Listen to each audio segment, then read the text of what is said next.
উৎখাতের চেষ্টা করছে, তারা এখনও তাদের অবস্থানেই অনড়।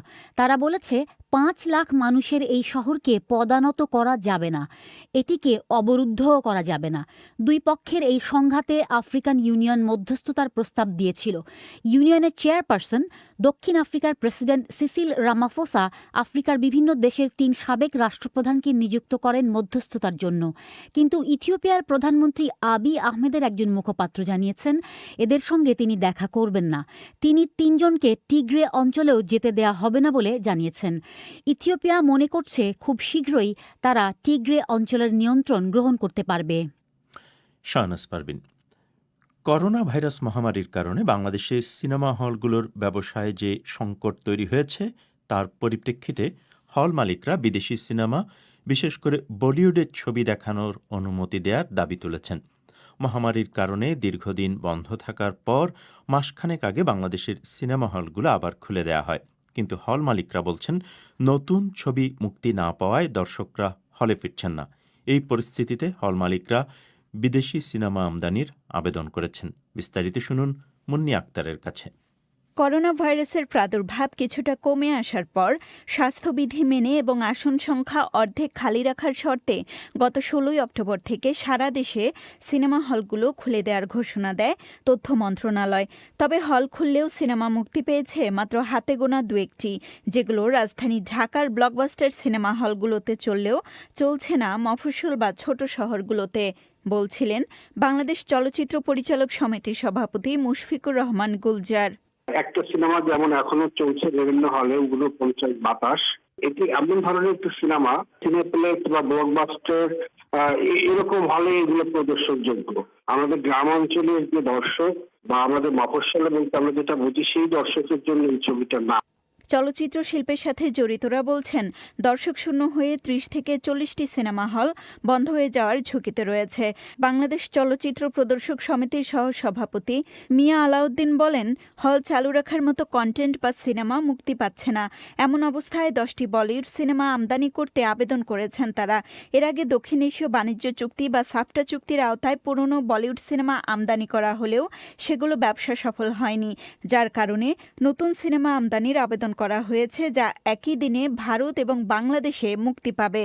এ নিয়ে আলোচনা হলেও এখনো কোনো চূড়ান্ত সিদ্ধান্ত আসেনি বলে জানান মিয়া আলাউদ্দিন। এখন হচ্ছে আমাদের মরণকালীন সময়, এই সময় আমাদের কিছু সাহায্য সহযোগিতার প্রয়োজন। সেই হিসেবে ছবিটি আমাদের সবচেয়ে বেশি প্রয়োজন। মোটামুটি ভাবে আমাদের বাঁচার জন্য বছরে 10টা বা 8টা এই পর্যায়ের ছবি যদি আমদানি করার সুযোগ দেয় এবং সেটা যদি ঢাকার সাথে একত্রে কলকাতা বা বোম্বের সাথে মুক্তি পায়, তারা আমাদের চলচ্চিত্র ব্যবসায় উন্নতি হবে বলে আমরা বিশ্বাস করি। আর সরকার আমাদের সঙ্গে আশ্বাস দিয়েছে যে সমস্ত চলচ্চিত্রের সমস্ত সংগঠনের সাথে আলাপ আলোচনা করে সরকার একটা বিধি ব্যবস্থা নেবে। চলচ্চিত্র প্রযোজকরা বলছেন, করোনা ভাইরাস মহামারীর কারণে হলগুলো দর্শকশূন্য হয়ে পড়ায় সিনেমা মুক্তি দিলে তাতে ক্ষতি হওয়ার আশঙ্কা থাকে। আর এই আশঙ্কার কারণেই তারা এই মুহূর্তে সিনেমা মুক্তি দিতে চান না। চলচ্চিত্র প্রযোজক সমিতির সভাপতি খোরশেদ আলম খসরু বলছিলেন, দর্শক না আসার কারণে সিনেমা হলগুলোতে এক ধরনের অচলাবস্থা তৈরি হয়েছে। এটি কাটিয়ে দর্শকদের হলে ফেরাতে হলে আপাতত বলিউড সিনেমা চালানো যেতে পারে। এ বিষয়ে সরকার কোনো সিদ্ধান্ত নিলে তাতে তাদের কোনো আপত্তি না থাকার ইঙ্গিত দেন তিনি। করোনাকালীন সময়ে যদি আমরা আমাদের সিনেমা দিচ্ছি না, আবার অন্যরাও হল খুলে বসে আছে, ছবি পাচ্ছে না, তাহলে হচ্ছে যে হল তো আবার বন্ধ হয়ে যাবে এবং এই বন্ধ হয়ে গেলে এই হলগুলো আর খুলবে না কখনোই। এই যে অচল অবস্থা কাটার জন্য আর দর্শকদের মনে যদি বলিউডের ছবি এনে যদি দর্শকও আসে, তাহলে অন্তত হলে আসা শুরু হলো লোকজনের। আমাদের ছবি তো হবেই। সরকার যদি এই বিষয়ে কোনো সিদ্ধান্ত নেয়, এটা সরকারি সিদ্ধান্ত, সেই বিষয়ে আমাদের কিছু বলার থাকবে না।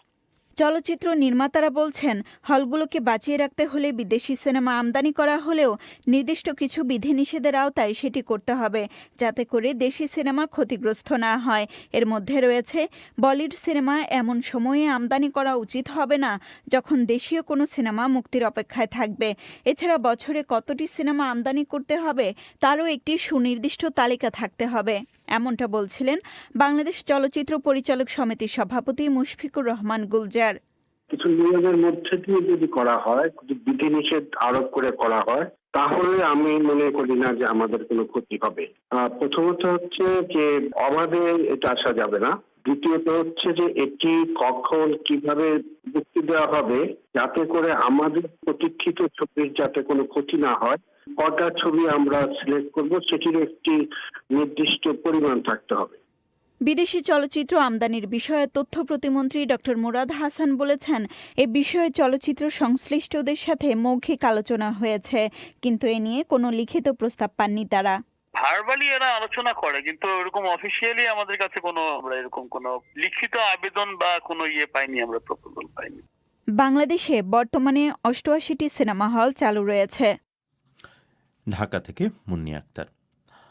বাংলাদেশের রাজধানী ঢাকায় এক অভিযান চালিয়ে একজন ব্যবসায়ীকে আটক করার পর পুলিশ তার বিরুদ্ধে অবৈধ অস্ত্র, মাদক এবং বিদেশি মুদ্রা রাখার অভিযোগে ৩টি মামলা করেছে। পুলিশ এই ব্যবসায়ীকে বাংলাদেশে সোনা চোরাচালান চক্রের এক বড় হোতা বলে বর্ণনা করছে। পুলিশ বলছে, গোল্ডেন মনির নামে পরিচিত এই ব্যক্তি চোরাচালান ছাড়াও আরও অনেক ধরনের অবৈধ ব্যবসার মাধ্যমে বিপুল সম্পদের মালিক হয়েছে। এ বিষয়ে বিস্তারিত জানতে আমি কথা বলি ঢাকায় সহকর্মী নাগিব বাহারের সঙ্গে। তার কাছে জানতে চেয়েছিলাম যে ব্যবসায়ীকে গ্রেফতার করা হয়েছে তার সম্পর্কে কি জানা যাচ্ছে। মোয়াজ্জেম, যেই ব্যক্তিকে আসলে গ্রেফতার করা হয়েছে তার সম্পর্কে যতটুকু জানা যাচ্ছে যে তিনি ৯০-এর দশকে ঢাকার গাউসিয়া মার্কেটে কাপড়ের সেলসম্যান হিসেবে কাজ করতেন। তো পরবর্তীতে সেলসম্যানের কাজ করতে করতেই তিনি তার পাশের দোকানে ক্রোকারিজ অর্থাৎ তৈজসপত্রের দোকানদারের সাথে পরিচয় হয় এবং তিনি পরবর্তীতে তৈজসপত্রের ব্যবসায় চলে যান।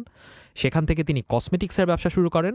কসমেটিক্সের ব্যবসা শুরু করার পর তার সাথে যারা লাগেজের ব্যবসা করে, অর্থাৎ বিদেশ থেকে বড় ধরনের লাগেজ আমদানি করে, তাদের সাথে পরিচয় হয় এবং সেই সময় র্যাব যেটা বলছে, সেই লাগেজের ব্যবসায়ীদের সাথে পরিচয় হওয়ার পর তিনি প্রথমে কসমেটিক্স অবৈধভাবে কর ফাঁকি দিয়ে লাগেজে করে নিয়ে আসতেন। পরবর্তীতে তিনি সেই লাগেজে করে কসমেটিক্সের বদলে স্বর্ণ চোরাচালানের কাজও শুরু করেন এবং স্বর্ণ চোরাচালানের এই ব্যবসা শুরু করার পরে কিছুদিনের মধ্যেই র্যাব যেটা বলছে, বেশ কয়েক বছরের মধ্যেই তিনি হঠাৎ করে বিপুল পরিমাণ অর্থ সম্পদের মালিক হয়ে যান। সেই সময় থেকেই তার বন্ধুবান্ধবরা তাকে গোল্ডেন মনির হিসাবে ডাকা শুরু করে। এই যে তাকে স্বর্ণ চোরাচালানের অভিযোগ আনা হচ্ছে তার বিরুদ্ধে, সেই অভিযোগেই কি তাকে গ্রেফতার করা হলো, না তার বিরুদ্ধে আরও অনেক অভিযোগ আছে? না, আপনি ঠিক যে প্রশ্নটা করেছেন, তাকে আসলে স্বর্ণ চোরাচালানের অভিযোগে গ্রেফতার করা হয়নি। তাকে গ্রেফতার দেখানো হয়েছে 3টি মামলায়। সেগুলো হচ্ছে অস্ত্র, অবৈধ অস্ত্র রাখা, মাদকদ্রব্য এবং অবৈধ বিদেশি মুদ্রা রাখার দায়ে তাকে গ্রেফতার করা হয়েছে। এছাড়া আপনি যেগুলো বললেন যে স্বর্ণ চোরাচালানের বাইরেও তার বিরুদ্ধে আসলে বেশ কিছু অভিযোগ রয়েছে, তবে সেগুলো প্রমাণিত নয়। র্যাব যেটা বলছে যে বাকি যা অভিযোগগুলো রয়েছে তার নামে, তার মধ্যে রয়েছে তার বর্তমানে গাড়ি ব্যবসা রয়েছে এবং সেখানেও তিনি অবৈধ গাড়ি আমদানি করতেন কাগজপত্র ছাড়া, কর ছাড়া, সেরকম একটা অভিযোগ রয়েছে। তার বিরুদ্ধে কর ফাঁকি দেওয়ার অভিযোগ রয়েছে এবং রাজুকের বেশ কয়েকজন কর্মকর্তার সাথে যোগ সাজসে তার ভূমিদস্যুতা, র্যাব যেটাকে বলছে ভূমিদস্যুতা, যে ঢাকায় এবং দেশের বিভিন্ন জায়গায় তার 200-র বেশি প্লট এবং যার মধ্যে অন্তত 30টির কথা তিনি নিজেই স্বীকার করেছেন প্রাথমিক জিজ্ঞাসাবাদে, এবং এইগুলোর যে কর ফাঁকি দেওয়ার এরকম কিছু অভিযোগ রয়েছে। তো আপনি র্যাবের বরাতে যে সমস্ত তথ্য দিলেন এই ব্যক্তি সম্পর্কে, তো বোঝাই যাচ্ছে যে এগুলো একদিনের ঘটনা নয়, বহুদিন ধরেই চলছিল। তো এখন কেন হঠাৎ করে তাকে গ্রেফতার করা হলো? কি এমন ঘটেছিল যে হঠাৎ করে তিনি এই পুলিশ বা নিরাপত্তা সংস্থাগুলোর নজরে আসলেন? মোয়াজ্জেম, এই প্রশ্নটা আমি র্যাবকে করেছিলাম, তবে তারা ঠিক সেভাবে বলছে না যে হঠাৎ করে তাকে গ্রেফতার করা হলো। এই ব্যক্তির বিরুদ্ধে আইনশৃঙ্খলা রক্ষাকারী বাহিনী যা বলছে যে প্রথম মামলাটি হয় 2007 সালে স্বর্ণ চোরাচালানের অভিযোগে, অর্থাৎ অনেক দিন আগে থেকেই তিনি পুলিশের ওয়াচলিস্ট অথবা আইনশৃঙ্খলা রক্ষাকারী বাহিনীর খাতায় তার নাম ছিল। তবে র্যাব যেটা বলছে যে গত বেশ কিছুদিন ধরে, সেটা কতদিন সেই সময়টা র্যাব উল্লেখ করেনি, তবে বেশ কিছুদিন ধরে একটি গোয়েন্দা সংস্থা তার তার কার্যক্রমের পেছনে নজর রাখছিল এবং সেই ভিত্তিতে তারা সেই তথ্য র্যাবকে দেয় এবং র্যাব বলছে যে তারাও বেশ কিছুদিন, এবং সেটাও কতটুকু সময় র্যাব সেটা আসলে পরিষ্কার করে বলেনি, তবে র্যাবও গোয়েন্দা সংস্থার কাছ থেকে পাওয়া তথ্য নিয়ে তারা সেটা যাচাই বাছাই করেছে এবং পরবর্তীতে যখন তাদের মনে হয়েছে যে এখন এই ব্যক্তির বিরুদ্ধে অভিযান চালানো যায়, তখন র্যাব এই যে শনিবার মাঝরাত থেকে তার বাসায় অভিযান চালিয়েছে, এরকমটাই র্যাব বলেছে আমাকে। তো যার বিরুদ্ধে এত অভিযোগ, তার বা তার পরিবারের তরফ থেকে কি কিছু বলা হয়েছে এসব অভিযোগের ব্যাপারে? মোয়াজ্জেম তার পরিবার তার পক্ষের সাথে তো কথা বলা সম্ভব হয়নি, তিনি পুলিশের হেফাজতে যেহেতু রয়েছেন।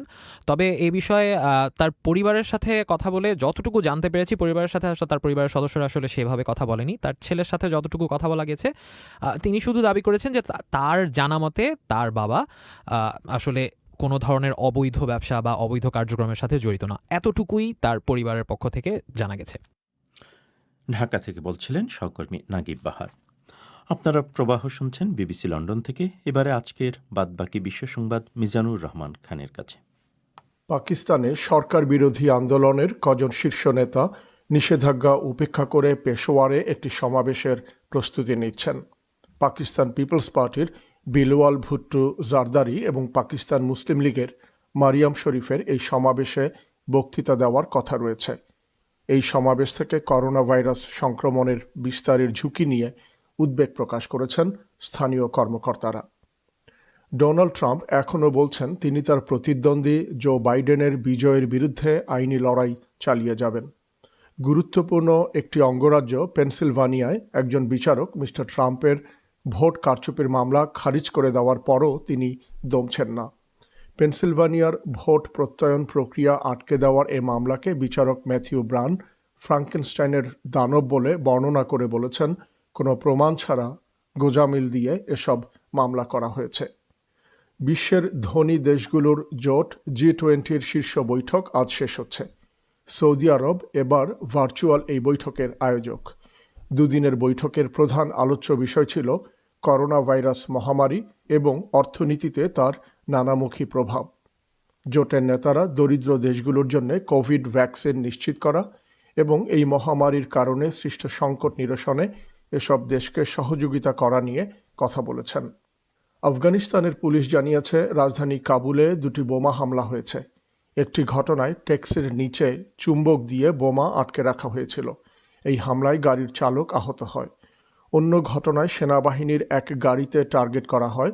গতকাল কাবুলে ভয়াবহ এক রকেট হামলার পর আজ এসব ঘটনা ঘটল। গতকালের হামলায় নিহতের সংখ্যা বেড়ে 10 জনে দাঁড়িয়েছে। পূর্ব সিরিয়ায় এক বিমান হামলায় অন্তত 14 জন ইরানপন্থী যোদ্ধা নিহত হয়েছে বলে খবর পাওয়া যাচ্ছে। ব্রিটেন ভিত্তিক Syrian observatory for human rights বলছে, দের আল জুর প্রদেশে ইরাক সীমান্তের খুব কাছে এই হামলা চালানো হয়। তাদের সন্দেহ ইসরায়েল এই হামলা চালিয়েছে, তবে ইসরায়েল এ নিয়ে কোনো মন্তব্য করেনি। জার্মানির প্রথম নারী সরকার প্রধান হিসেবে আঙ্গেলা ম্যার্কেলের আজ 15 বছর পূর্তি হচ্ছে। আগামী বছর তিনি ক্ষমতা ছাড়বেন, কিন্তু ক্ষমতার শেষ বছরেও তার জনপ্রিয়তা তুঙ্গে। এক জনমত জরিপ বলছে, যেভাবে তিনি করোনা ভাইরাস মোকাবেলা করছেন তার প্রতি 70% জার্মানের সমর্থন রয়েছে। বাংলাদেশে যে কোনো ব্যাংক সাইবার হামলার শিকার হতে পারে বলে সতর্ক করে দিয়েছে সরকারের অর্থ মন্ত্রণালয়। সতর্কতা হিসেবে ইতিমধ্যে নিরাপত্তা বাড়ানোর কথা জানিয়েছে ব্যাংকগুলো। সেই সঙ্গে কয়েকটি রাষ্ট্রায়ত্ত এবং বাণিজ্যিক ব্যাংক তাদের এটিএম বুথের কার্যক্রম সীমিত করেছে। 2016 সালে সাইবার হামলার মাধ্যমে বাংলাদেশের কেন্দ্রীয় ব্যাংকের মোট $10,10,00,000 রিজার্ভ চুরির ঘটনা ঘটেছিল। এরপর থেকেই সাইবার হামলার বিষয়টি দেশের ব্যাংকিং খাতের জন্য একটি উদ্বেগের বিষয়ে পরিণত হয়েছে। এ নিয়ে বিস্তারিত শুনুন সায়েদ আক্তারের কাছে। সাইবার হামলার আশঙ্কায় গত 2.5 মাসের মধ্যে দ্বিতীয়বারের মতো সতর্ক করা হয়েছে দেশের সরকারি বেসরকারি 2 ধরনের ব্যাংককে। অর্থ মন্ত্রণালয়ের আর্থিক প্রতিষ্ঠান বিভাগ থেকে এক চিঠি দিয়ে জানানো হয়, 2016 সালে বাংলাদেশ ব্যাংকের রিজার্ভ থেকে অর্থ চুরির সঙ্গে জড়িত উত্তর কোরিয়া ভিত্তিক হ্যাকার গ্রুপ আবারও বাংলাদেশের বিভিন্ন ব্যাংকে সাইবার হামলা চালাতে পারে। এক্ষেত্রে ব্যাংকগুলোর এটিএম বুথ থেকে টাকা উত্তোলন এবং সুইফট নেটওয়ার্কে হামলা হওয়ার আশঙ্কা প্রকাশ করা হয়েছে। এ বিষয়ে ব্যাংকগুলোকে প্রয়োজনীয় সতর্কতামূলক ব্যবস্থা নিতে বলা হয়েছে ওই চিঠিতে। রাষ্ট্রায়ত্ত ব্যাংক সোনালী ব্যাংকের ব্যবস্থাপনা পরিচালক মোহাম্মদ আতাউর রহমান প্রধান বিবিসিকে বলেছেন, মন্ত্রণালয়ের নির্দেশনা পাবার পরই অনলাইন ব্যাংকিং ব্যবস্থার নিরাপত্তা বাড়ানো হয়েছে তার ব্যাংকে। চিঠিতে যে বলা হয়েছে যে এটা গত কোরিয়া থেকে একটা হ্যাকিং এর একটা চেষ্টা করা হয়েছিল, সেটারই আর একটা ওই রকমই কোরিয়া থেকে এরকম একটা পাওয়া গেছে হ্যাকিং এর বিষয়ে। তো সেই বিষয়ে আমাদেরকে সতর্কতা অবলম্বনের জন্য বলা হয়েছে। অ্যাকচুয়ালি আইটিতে সবসময় আমাদের একটু ফোকাস বেশি, সবসময় আমরা একটু বেশি সতর্ক থাকি। এখন এই চিঠিটা পাওয়ার পরে আমরা আবারও বেশি সতর্ক হয়েছি। আমাদের যেমন এটিএম বুথগুলো 24 ঘন্টা চলতো, এটা রাতে কিছু সময় যেন বন্ধ রাখা। রাখা, সেক্ষেত্রে আমাদের গার্ডকে ডিপ্লয় করা। সুইফটে তো এমনি সতর্ক থাকি আমরা, তারপরে বাড়তি সতর্কতা নেওয়া হয়েছে। সোনালী ব্যাংকের মতো অন্য রাষ্ট্রায়ত্ত ব্যাংকগুলোতেও একইভাবে সতর্কতা বাড়ানো হয়েছে। সেপ্টেম্বরের শুরুতে দেশের ব্যাংকগুলোতে সাইবার হামলার আশঙ্কা করে চিঠি দেয় বাংলাদেশ ব্যাংক। সতর্কতা হিসেবে কয়েকটি ব্যাংক ওই সময় রাতে এটিএম বুথ বন্ধ রাখতে শুরু করে। কোনো ব্যাংক অন্য ব্যাংকের গ্রাহকদের এটিএম থেকে টাকা উত্তোলন বন্ধ করে দেয়। পরে সেপ্টেম্বরের শেষ দিকে কেন্দ্রীয় ব্যাংক লেনদেনে সতর্কতা তুলে নিলে সেই পরিস্থিতি স্বাভাবিক হয়। বাংলাদেশে বেসরকারি ব্যাংকগুলোর মধ্যে সবচেয়ে বড় নেটওয়ার্ক ডাচ বাংলা ব্যাংকের। ব্যাংকটির ব্যবস্থাপনা পরিচালক আবুল কাশেম মোহাম্মদ শিরিন বিবিসিকে জানিয়েছেন, প্রথম দফা সতর্কতা পাওয়ার পরই তার প্রতিষ্ঠানের প্রযুক্তিগত নিরাপত্তা এবং এটিএম বুথের নিরাপত্তা দুটোই বাড়ানো হয়েছে। আমরা যেটা করেছি, আসলে আমাদের টেকনিক্যাল সিকিউরিটি মেজার্স তো নেওয়া আছে, ইন এডিশন আমরা ফিজিক্যালি সুইফট নেটওয়ার্কটাকে টোটালি সেপারেট করে দিয়েছি। এর মানে আপনারা জানেন যে হ্যাকিং যখন হয় তখন প্রথমে হ্যাকাররা একটা ইমেল পাঠায়, ইমেলের সাথে ম্যালওয়্যারটাকে প্রবেশ করায়। সুতরাং আমরা যাতে ইমেল সিস্টেমের আমাদের যতগুলো কম্পিউটার ইমেলের সাথে কানেক্টেড আছে, এইগুলো যে নেটওয়ার্কে আছে তার সাথে কোনোভাবেই সুইফটের যে কম্পিউটারগুলো কানেক্টেড নাই। সুইফট হল ব্যাংকের গুরুত্বপূর্ণ একটি লেনদেন করার মাধ্যম। এর মাধ্যমে ব্যাংক বিভিন্ন দেনা শোধের বার্তা পাঠায়। প্রতিটি ব্যাংকের জন্য আলাদা সুইফট কোড নির্দিষ্ট করা থাকে। 2016 সালে বাংলাদেশের কেন্দ্রীয় ব্যাংকে সাইবার হামলার ঘটনাকে ব্যাংকিং খাতে এখনও পর্যন্ত সবচেয়ে বড় চুরির ঘটনা বলা হয়। চুরি হওয়া অর্থের বড় অংশটি এখনও উদ্ধার করা সম্ভব হয়নি। তারপর থেকে বাংলাদেশের ব্যাংকিং খাতের সবচেয়ে বড় সমস্যাগুলোর একটি হিসেবে চিহ্নিত হয়ে আসছে এই সাইবার নিরাপত্তার বিষয়টি। কিন্তু সাইবার হামলার ঝুঁকি মোকাবেলায় ব্যাংকসমূহে যেসব নিরাপত্তা ব্যবস্থা নেওয়া জরুরি তা অনেক সময় একটি চ্যালেঞ্জ হয়ে দাঁড়ায় অনেক ব্যাংকের জন্য, বলছিলেন বেসরকারি মিউচুয়াল ট্রাস্ট ব্যাংকের ব্যবস্থাপনা পরিচালক সৈয়দ মাহবুবুর রহমান। বাংলাদেশ ব্যাংক যেভাবে বলেছিল যে আপনার নেক্সট জেনারেশনের ফায়ারওয়াল গুলো ইমপ্লিমেন্ট করার জন্য, এবং আমরা সেগুলো কিন্তু করার চেষ্টা করেছি, বেশ কিছু ব্যাংক করেওছে। আর একটা কন্টিনিউয়াস প্রসেস, আপনি বুঝতেই পারেন, কেন সাইবার যারা অ্যাটাক করে তারা কিন্তু continuously look for loopholes. আর এটা কিন্তু প্রচুর ইনভেস্টমেন্ট হয়, এবং বিভিন্ন ব্যাংকের বা বাইরের ব্যাংকও আপনি দেখবেন দে আর ইনভেস্টিং লট অফ মানি। প্রতি বছর they spend millions billions just to improve on the cyber security side. কিন্তু আমাদের ব্যাংকের যেগুলো হচ্ছে, যেহেতু আমরা ছোট ছোট ব্যালেন্স শিট আমাদের, আমরা কিন্তু ওই স্কেলে ইনভেস্টমেন্ট করতে পারি না। এট দ্য সেম টাইম, যেমন ধরেন আমরা তো বিভিন্ন সময় ট্রানজাকশন হলো সাথে সাথে SMS যায়, ইমেল যায়, তো সাথে সাথে যদি রেসপন্ড করে তাহলে কিন্তু আমরা রিঅ্যাক্ট করতে পারি, আমরা কোনো অ্যাকশন নিতে পারি। 2019 সালে Bangladesh institute of bank management BIBM এর এক গবেষণায় বলা হয়েছে, দেশের অর্ধেক ব্যাংকই সাইবার নিরাপত্তায় নেক্সট জেনারেশন ফায়ারওয়াল সফটওয়্যার পুরোপুরি স্থাপন করতে পারেনি। ফায়ারওয়াল হল হার্ডওয়্যার এবং সফটওয়্যারের একটি মিলিত রূপ, যা একটি সিস্টেমকে রক্ষা করার জন্য একটি নিরাপত্তা ব্যবস্থা হিসেবে কাজ করে। ঢাকা থেকে সৈয়দ আক্তার। ভুটানের আন্তর্জাতিক সীমানার অন্তত 2.5 কিলোমিটার ভেতরে চীন একটি অত্যাধুনিক গ্রাম বানিয়ে ফেলেছে এবং চীনা নাগরিকরা সেখানে স্থায়ীভাবে বাস করছেন, এরকম এক দাবিকে ঘিরে ভারতে তোলপাড় পড়ে গেছে। চীনা রাষ্ট্রায়ত্ত সংবাদ মাধ্যমের একজন সিনিয়র সাংবাদিক ওই কথিত গ্রামের কয়েকটি ছবি টুইটারে পোস্ট করার পর থেকেই এ নিয়ে জল্পনা শুরু, যদিও তিনি পরে সেই টুইট মুছে দিয়েছেন। ভারতে নিযুক্ত ভুটানের রাষ্ট্রদূত ইতিমধ্যে দাবি করেছেন তাদের দেশের ভেতরে চীনের কোনো গ্রাম নেই। কিন্তু আন্তর্জাতিক বিশেষজ্ঞরাও অনেকেই বলছেন যে গ্রামটির ছবি দেখা গেছে, আসলে গ্রামটির যে ছবি দেখা গেছে সেটি আসলে ভুটানেই। দিল্লি থেকে এ নিয়ে বিস্তারিত জানাচ্ছেন শুভজ্যোতি ঘোষ। শেন শিওয়েই চীনের সরকারি সংবাদ মাধ্যম CGTN-এর সিনিয়র একজন সাংবাদিক। দিন তিনেক আগে নিজের টুইটার হ্যান্ডেল থেকে তিনি একটি আধুনিক পার্বত্য গ্রামের কয়েকটি ছবি পোস্ট করে লেখেন, নবনির্মিত প্যাংডা গ্রামে এখন আমাদের স্থায়ী বাসিন্দারা থাকছেন। ইয়াডং কাউন্টি থেকে 35 কিলোমিটার দক্ষিণে যে উপত্যকা, এই গ্রামটি সেখানেই। সঙ্গে তিনি গ্রামের লোকেশনের একটি মানচিত্র সংযুক্ত করে দেন, যা থেকে বোঝা যায় গ্রামটি আসলে ভুটানের সীমানার বেশ ভেতরে। আর ছবিগুলোতে দেখা যায় সুইজারল্যান্ডের শ্যালের মতো আধুনিক স্থাপত্যে পাহাড়ে ঘেরা নদীচরে একটি আধুনিক গ্রাম গড়ে তোলা হয়েছে। পরে তিনি টুইটটি ডিলিট করে দিলেও ভারতে পর্যবেক্ষকরা অনেকেই মনে করছেন, যেহেতু ভুটানের প্রতিরক্ষা ও পররাষ্ট্রনীতির দায়িত্ব ভারতের, তাই এই পোস্টের মাধ্যমে আসলে চীন ভারতকেই একটা বার্তা দিতে চেয়েছে যে তারা ভুটানের ভেতরেও স্থায়ী বসতি তৈরি করতে সক্ষম। দিল্লি এখনও আনুষ্ঠানিকভাবে এ বিষয়ে কোনো মন্তব্য করেনি, এমনকি ভারতের সাবেক কূটনীতিবিদরাও বিষয়টি এড়িয়ে যাচ্ছেন। I don't know the ground reality. I'm out of touch with Bhutan. It's been 7 years since I left. So I really don't know. And ভুটানের রাষ্ট্রদূতের দায়িত্ব পালন করে আসা অন্তত দুজন সাবেক ভারতীয় কূটনীতিবিদ বিবিসি বাংলাকে বলেছেন এ বিষয়ে তাঁরা কোনো মন্তব্য করতে চান না। পবন ভার্মার কথায়, আমি প্রায় 7 বছর আগে ভুটান ছেড়েছি, ফলে সেখানে গ্রাউন্ড রিয়েলিটি কি, চীন কিছু করছে কিনা সত্যিই আমার জানা নেই। থিম্পুতে ভারতের আরেক সাবেক রাষ্ট্রদূত সালমান হায়দারও সরাসরি জানাচ্ছেন তাঁর এ বিষয়ে কিছুই বলার নেই। I have no case to offer you. None whatsoever. এরকম একটি গ্রাম তৈরি হওয়ার খবর যে ভারতকে অস্বস্তিতে ফেলেছে সেটা স্পষ্ট।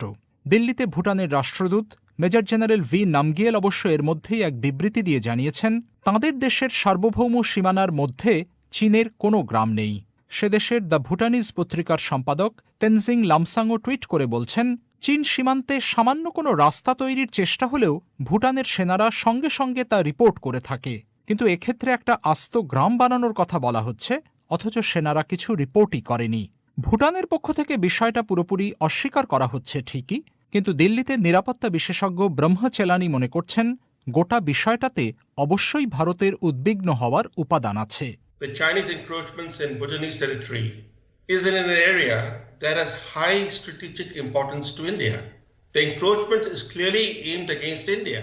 ডক্টর চেলানির কথায়, চীনারা ভুটানি ভূখণ্ডের ভেতর এমন একটা জায়গায় এনক্রোচ করেছে বা ঢুকে পড়েছে যে জায়গাটা ভারতের জন্য স্ট্র্যাটেজিকভাবে খুব গুরুত্বপূর্ণ। ভুটানের জন্য জায়গাটা তত গুরুত্বপূর্ণ নয়, ফলে তারা বার্তা দিতে চাইছে ভারতকেই।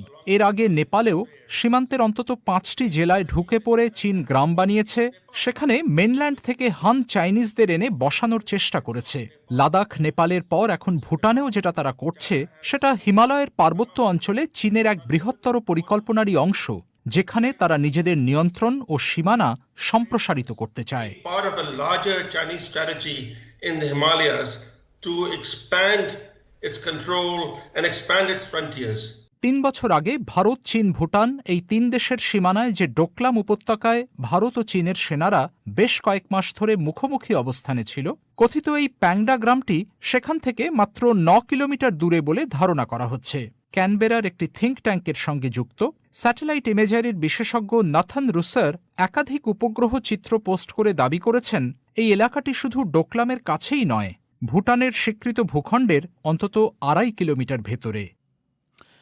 দিল্লি থেকে সহকর্মী শুভজ্যোতি ঘোষের প্রতিবেদন। আপনারা শুনছেন বিবিসি বাংলার সান্ধ্য আয়োজন প্রবাহ।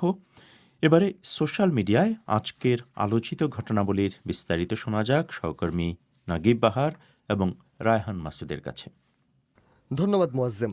বাংলাদেশের সামাজিক যোগাযোগ মাধ্যমে আজ যেসব বিষয় নিয়ে আলোচনা হচ্ছে তা আপনাদের জানাতে হাজির হয়েছি আমি রায়হান মাসুদ এবং আমার সাথে আছেন আমি নাগিব বাহার। রায়হান, গতকালকের মতো বাংলাদেশে আজও সারাদিন আলোচনায় ছিল বাংলাদেশের প্রধানমন্ত্রী শেখ হাসিনার দুটো ছবি, যেখানে একটি ছবিতে তিনি কাপড় সেলাই করছেন, আরেকটিতে গণভবনের পুকুরে মাছ ধরছেন।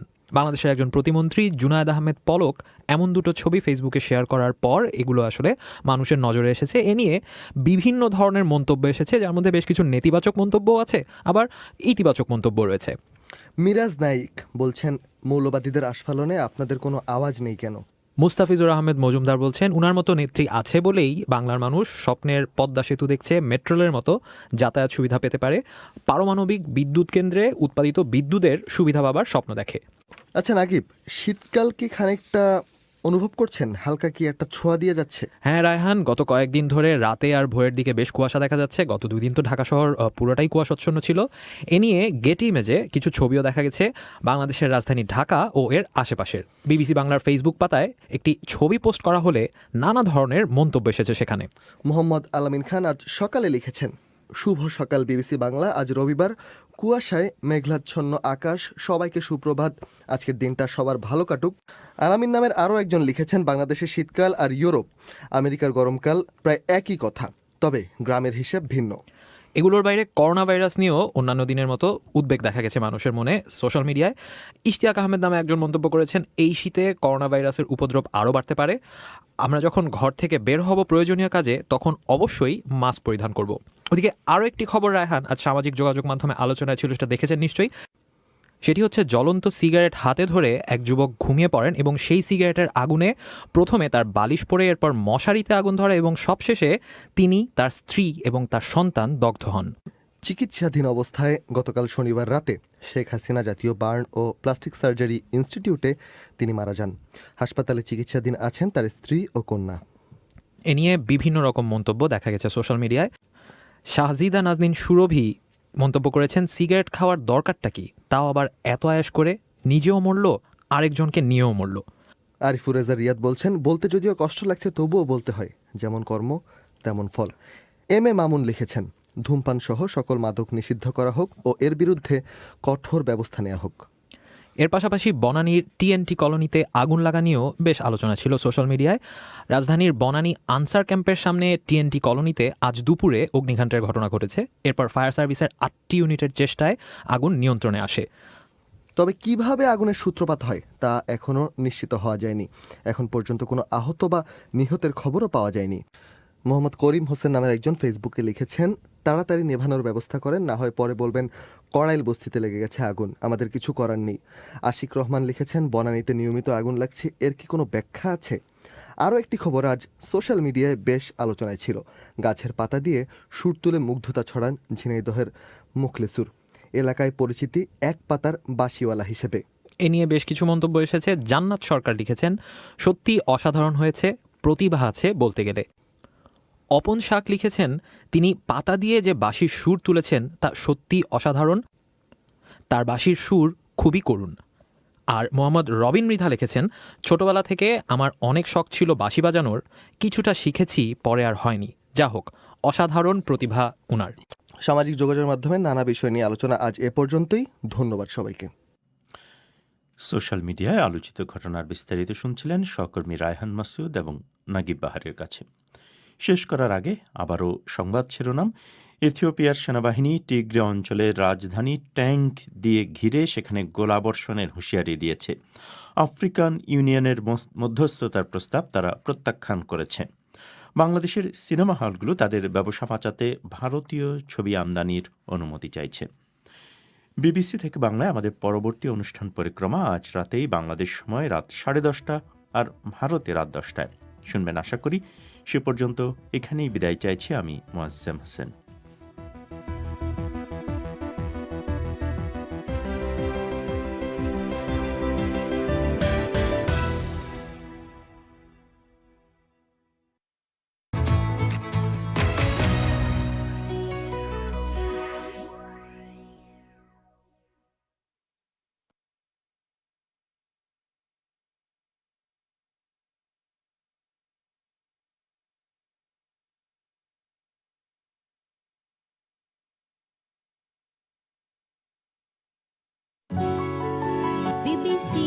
This is the BBC.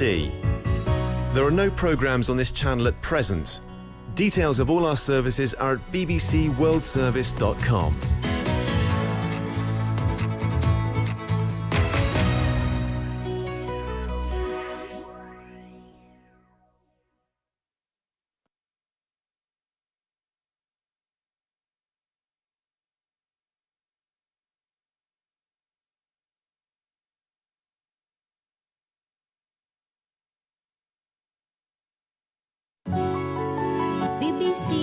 This is the BBC. There are no programmes on this channel at present. Details of all our services are at bbcworldservice.com.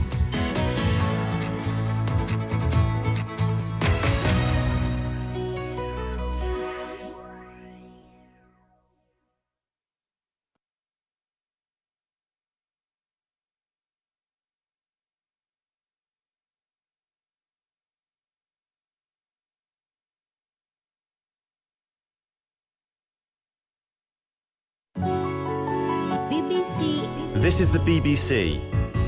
There are no programmes on this channel at present. Details of all our services